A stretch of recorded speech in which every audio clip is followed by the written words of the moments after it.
Have you ever wondered how infants create bonds with their caregivers? Let us explain.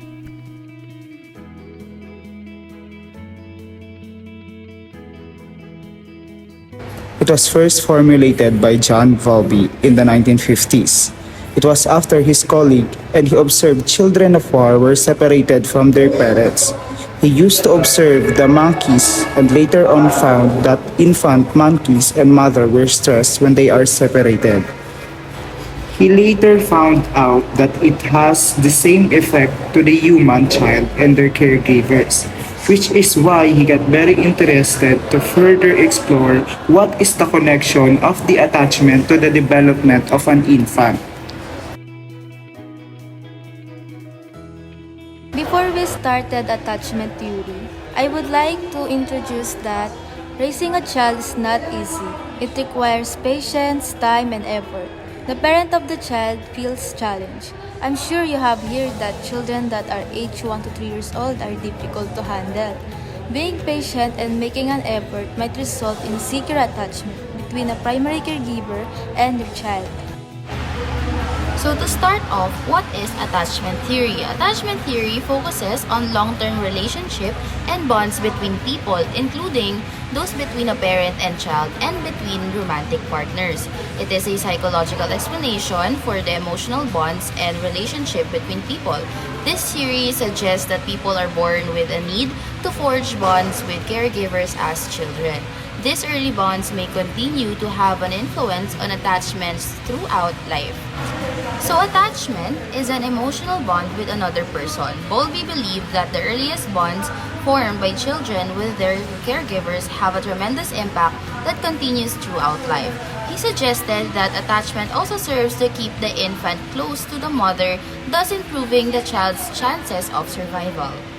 That is why he gives 4 attachment styles, namely secure attachment, resistant attachment, avoidant attachment, and disorganized attachment. This is which the result of the child's attachment styles is based on the treatment of the primary caregiver. Attachment styles. First is the secure attachment. The child feels safe and secure. Secure attachment between a child and their primary caregiver fosters feeling of safety and enjoyment in presence. As they grow, these kids becoming more caring, less disruptive, less aggressive, and act more mature compared to others who don't have such a strong bond with their caregivers. Anxious resistant attachment. This attachment is believed to result from the mother prioritizing her own needs. This attachment can lead to difficulties in trusting, struggles with regulating emotions, and lower self-esteem. Individuals may exhibit clinginess and fear of abandonment. Managing stress and coping with life's challenges can also be more challenging for them. Avoidant attachment. Children with an avoidant attachment style may be emotionally distant, often preferring to play and interact with objects rather than people. They may be wary of physical contact like hugs and cuddles. A child with an avoidant attachment style often display early signs of independence, wanting to do things themselves rather than seek help from their parents or other adults. Disorganized attachment. This type of attachment develops when the primary caregiver consistently fails to respond to their child's needs. Children with a disorganized attachment style often seem to struggle with managing their emotions because it leaves the child unsure of how its primary caregiver responds to its needs. That results in the child to be confused.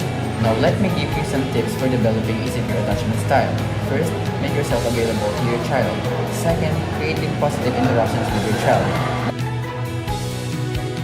Lastly, understand and respond to your child's needs. Thank you for listening. We have reached the end of our discussion. It is quite fascinating that during infancy, an attachment which is deep and mutual connection was created between the child and the caregiver. Recognizing the significance of parenting for infant socio-emotional development emphasizes the need for comprehensive social support. Policymakers and mental health workers should provide resources and guidance to help parents, even those with positive childhood experience, navigate the complexities of sensitive parenting. That's all for this topic. Thank you. Till we meet again.